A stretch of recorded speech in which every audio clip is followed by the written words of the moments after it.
Okay, so this video gonna be a little bit different. We got legitimate targets with. Just want to make sure I get the fella's name right. Come on, where is it at? Jackson Hinkle. I watch this channel quite often actually, and they're gonna be talking about the Russia-Ukraine front lines. Now, whenever you watch mainstream media, even like from whenever the war just started, like a couple of years ago, they described as Ukraine as somebody fighting back against the Russian aggressors. They're a shoo-in to win, and who knows? I'm sure they're. I'm sure they're extremely brave men out there. But when you listen to this interview right here, it paints a very different picture about what's really going on the front lines. I think I saw this thing with John Mersheimer, and he said that it could be some situations where it's a 6 versus 1, Ukraine versus Russia. Like it'll be 6 Russian soldiers versus 1 Ukrainian soldier. And they say that 200,000 Ukrainians have fled the country. Ukrainian men fleeing the country, not wanting to go to war.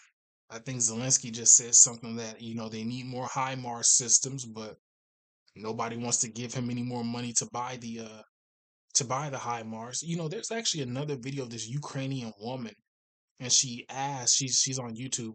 Maybe I can react to that. She's going on YouTube. She's walking around Kiev. Hope I pronounced the name right. And she's asking people, what do you want to get? What do you want to get Zelensky for his birthday?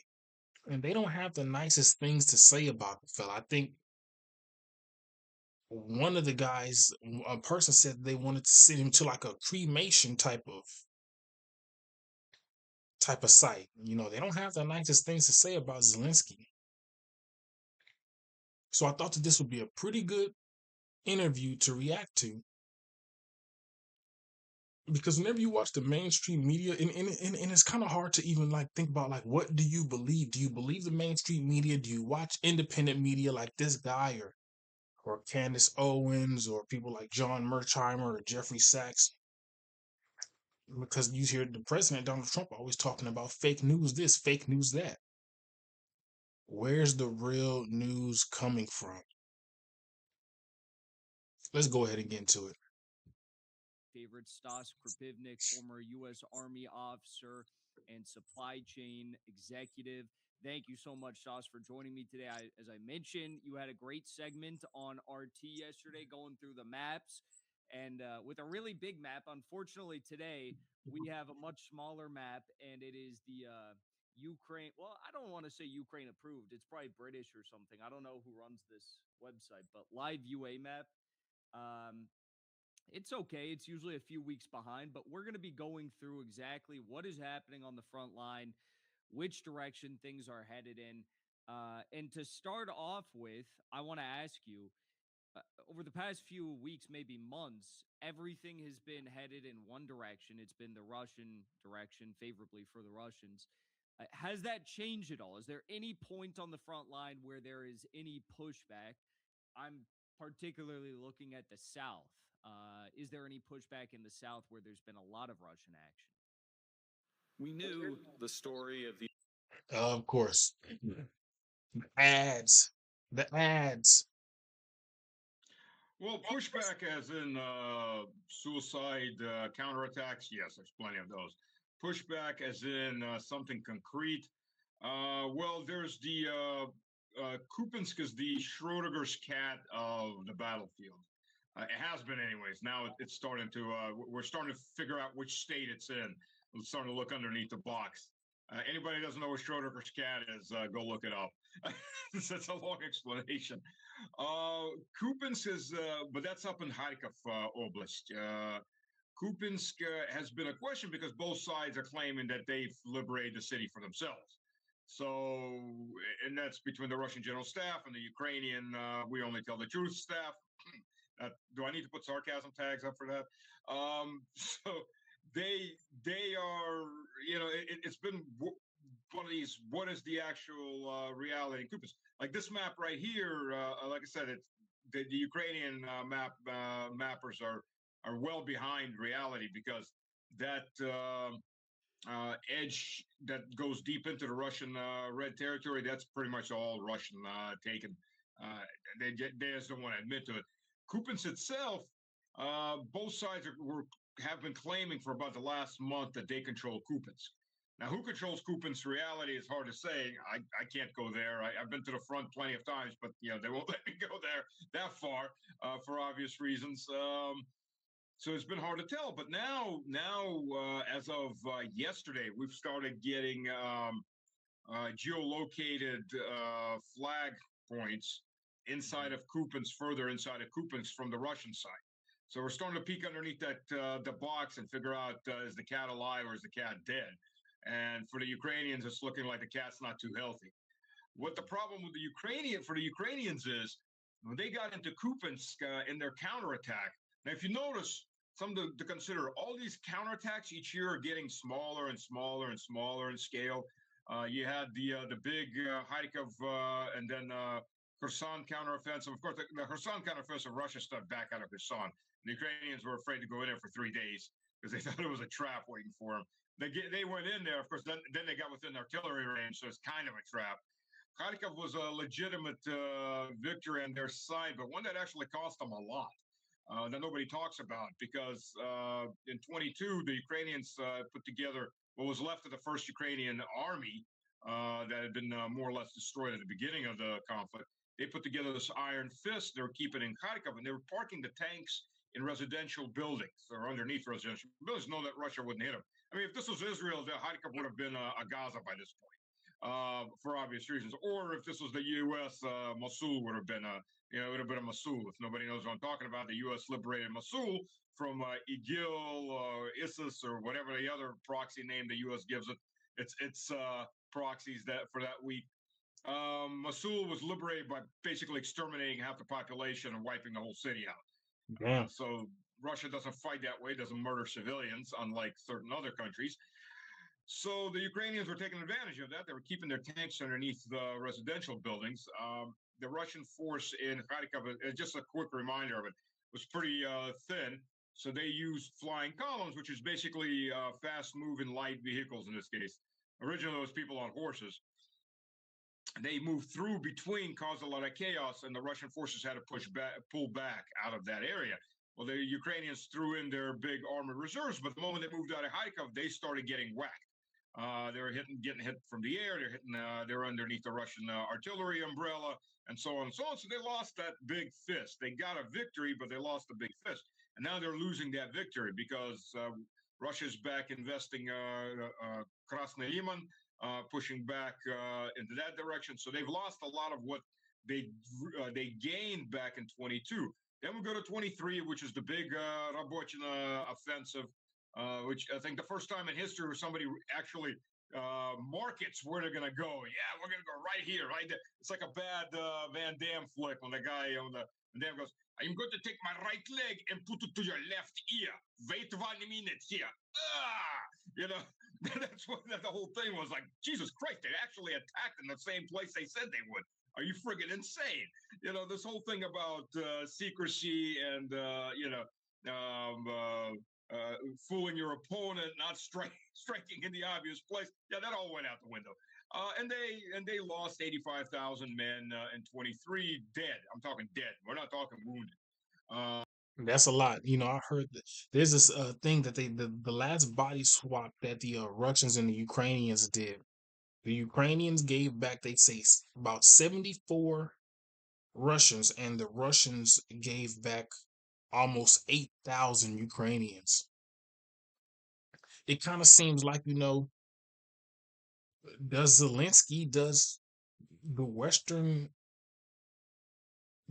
powers, the people that are in power, who got the power to, say, okay, let's end this. There's no reason for, men to just be doubled off to their certain death. There's really no reason for that. It makes you think like, what truly is going on? Why are people just, if they're if i- in a way, let's just, I'll go ahead and use the word. If hope is lost, if victory is just not happening, you don't have the manpower, you don't have the weaponry, you don't have the resources. What is the point of sending people off to their certain death? Is that right? I mean, like, obviously not. I'm like, sometimes you gotta, you gotta wake up and smell the coffee. 85,000 dead Ukrainians to take 120 square kilometers. For the standard bound people in the U.S., How is that worth it? that would be it's 12 by 10 kilometers, or basically 7.5 by 6 miles. This is what they took, and dropped 85,000 dead to take that. Of course, they lost that the next year. This little pocket that they this is World War One. 85,000 people dead to take 7 miles of land. How is that worth it? They say the average age of a Ukrainian soldier, like, these are not young men. These are like 40-plus-year-old men. What's his name? John Bolton said that Zelensky should lower the conscription age to 18. Some people are just savages, you know what I mean? Some people are just savages. For a young man who hasn't even, began to live life, you'd send him off there to certain death. One tactics, basically. World War One losses for a little piece of land like that. And then in 24, the big counteroffensive, if you can call it that. More ads. Boy, Jackson, he getting that money. The big counteroffensive in 24 was, good Lord, where was the big counteroffensive in 24? Oh, Kursk. Yeah. My Lord, how did I forget that one? Yeah, it was Kursk. And, again, Ukrainian media was screaming about how they're charging in, and the Western media was screaming how they're charging all the way up into Kursk. And the reality is they took 10% of Kursk. They took a small corner pocket with one major town, and that's it. That was the beginning, the end of that whole big counteroffensive. 25, the counteroffensive is now Kupiansk, just Kupiansk. As we're watching, all these people, that there's not much movement on the map. Well, you're looking at that movement on the map to begin with in this kind of warfare. The Ukrainian counteroffensives are getting smaller and smaller and smaller and smaller, and Kupiansk was the summary of that whole big counteroffensive. Now, they do throw counterattacks, tactical counterattacks on a local scale here and there. Quite a few of them, and most of them wind up with just a lot of corpses on the Ukrainian side. So Kupiansk is the big one. The problem for the Ukrainians, the loss of Kupiansk and the big and what it forges is a big Plattsdarm on the other side of the Oskol River, opens up eastern Kharkov Oblast, fully opens up eastern Kharkov Oblast for a major Russian breakthrough toward Kharkov and toward that big water reservoir to the east on the city Bryanka. Plus, there's lots of small Russian offensives up and down the border area with Kharkov in the northeast. So they're pulling in every direction. They're pulling Ukrainian, what's left of Ukrainian reserves. So that northeastern section of Kharkov Oblast looks like it's pretty ripe to fall and fall relatively fast, especially once Kupiansk is fully petered out. And when they came into Kupiansk, they were actually getting nervous themselves because they came in too fast. It was too easy. And so they charged in, and then the Russian counter move was to the north, where they cut off the main supply lines for Ukrainians. Once the Ukrainians were nice and invested inside of Kupiansk, now they start cutting off their supply lines. They were running northwest. So these guys are stuck in there. Supplies are very limited, and you know what happens after that. Pretty hard to fight on an empty stomach with an empty rifle. So that's and the counter retaking of Kupiansk is underway right now. and they've basically that would be too crude. They blew their load, and that's it. Game over. Go home. Zip up the pants, go home. But they won't. They never do. So they'll stick around until they get surrounded and they get wiped out. That's the Ukrainian tradition. So that's that northern portion with Kupiansk.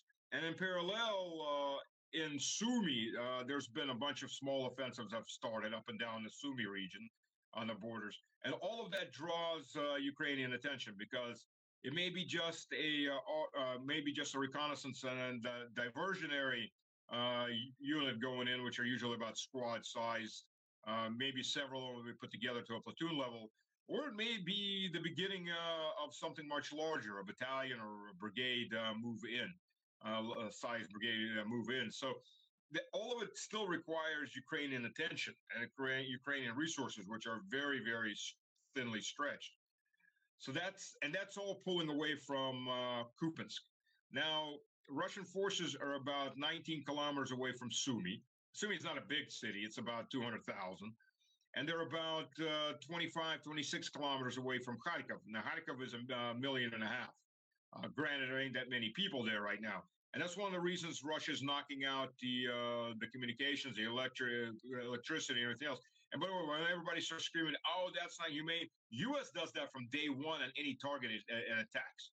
It makes it impossible for people to survive in those cities, and after the war, for it to be as long as possible for any country to recover. U.S. goes after water utilities, electricity, everything from day one, and that's a standard. Russia has been holding off, not to make life too miserable for the civilian population, but now particularly Kharkov needs to be cleared out, and Sumy too. So the more the civilians leave, the better. 2 years ago, Zelensky, I guess he was stoned on cocaine. Oh, okay, that's pretty much so every day. He let slip that, the reason we don't remove all the civilians is the moment we remove the civilians, the Russians really start advancing fast. So if you need me to chew that through for anyone, that means they're using the civilians as human shields, and they know the Russian Facts. army will. During the 12-day war with Israel and Iran, Israel put out like an order: nobody can leave the country. Can you believe that? Your own government would do that to you. That is crazy. That is just crazy. Will not slaughter civilians, so the Russian army slows down, trying to avoid civilian casualties. That would be called collateral damage in the West, and they wouldn't give a damn, because that's the way the West fights versus the way the Russian army fights. So the Russian army is trying to avoid as much as possible. Additionally, these civilians are Russians, and Zelensky knows that, and he's using them as human shields, and the West is celebrating that. Oh, go figure. So that's that northern northeastern portion, and that's something to consider. The Russian army is also building up not in Bryansk. Nobody knows exactly how many, and if I knew, I still wouldn't say that. I want to find this one part. And everything uses fracking for all that fracking to break the German the German defense threat that they're under right now. Meanwhile, the Russian military is already inside of. The We'll go back Ukrainians to the just don't front. have enough that they can toss in the way. The morale of these untrained troops is pretty low. There's a hole, sit in it, and shoot the Russians when they come, in however many days they come. Oh, here's food for 2 days. Don't starve if they take longer. They're dehydrated. They're old. I mean, guys in their mid to late 60s that are not in the best of shape. Dehydrated, and they're just set out there to shoot until they die. In fact, there's a video that just came out from that area. 2 guys were surrendering, and 2 Russians. And you see, it's from a Russian drone. They put their weapons down there in an open area. They get on their knees, surrender, and you see 2 other Ukrainians run up in a wood line behind them and shoot them in the back. Shoot and kill both of them. You can hear out of the media in some places. It seems like Ukraine's only goal is just to see how many Russians that they can kill. Like, what is the objective? I'm like, you got 2 people who are surrendering. Like, damn, fuck them, huh? Just shoot them and kill them. He just said that these individuals are in their mid-60s. People are dehydrated, haven't eaten, they're hungry. there's actually videos of out there them snatching men off of the road and just sending them to the front lines as cannon fodder, basically. All right, let's try to, you know. I just built a budgeting app with Base 44. I watch channels like this quite often just because it's nice to know what's going on in the world. Keep in mind, $300 billion was sent to Ukraine, and they gotta get that money from somewhere. That money comes from the American taxpayer. So $300 billion went to a losing cause. There's nothing wrong with helping out friends. There's nothing wrong with that. But whenever it's nothing but it just seems like death. Like, how long is Ukraine gonna go on until there's what 50,000 men left in the country?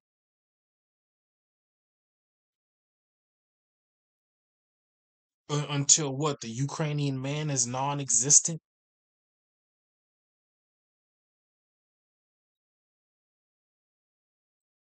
Basically 3 directions or 2.5 directions, plus Gulai Polye, that's well past Gulai Polye, is another 30 kilometers. So there's pressure in that direction. So Ryoko, you could say, is already fighting on the edges in the southeast. It's 10 kilometers away in the west, and it's another about 26, 27 kilometers away from the east. So it's being crushed. And then there's another Russian offensive further north that's going up to cut off N08, which is the main artery that's feeding Ariok. There's a gate that opens up A, Odessa, and B, all of central Slovaks, the Romanians, the Moldovans to all go grab their chunk. And by the way, the Belarus also have claims on it. So there's basically all your neighbors are going, go, damn it already, go. We want our meat. It's nice and bloody, and we want it now. And believe you me, when the Poles take those western provinces, they're not going to be as nice as the Russians are toward the Benderites. They're going to be many times worse. There's going to be an extermination campaign that the Poles will launch instantly. I guarantee you that. Look what they did to the Jews, and look what they did to the Germans in Poland. Yes, the mess gets messier for the Ukrainians. Well, this video was mainly about what the war situation is on the front lines. This fella's right here, his perception on how the war is going, that it's going inside of the Russians' favor. It's not looking good for the Ukrainians. He said inside this video that 85,000 Ukrainians had to die to take 7 miles of land. Does that seem worth it? Nah, that don't seem worth it to me. It's just a lot of death going on, and it seems like, for what reason? What is the reason? It'd be one thing if you had a fighting chance, but if you don't have a fighting chance, what's the reason of sending all these men out there to die?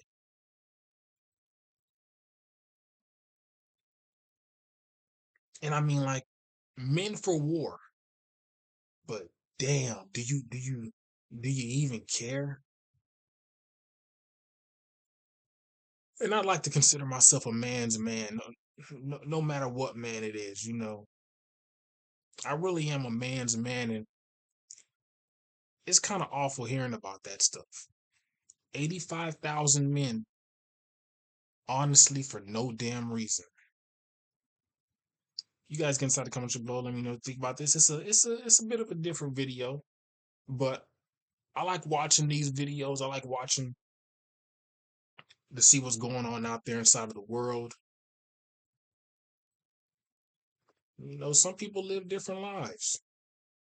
Some people it's life and death every single day. You guys get inside the comments below. Let me think about this. Tell me what you think about Zelensky.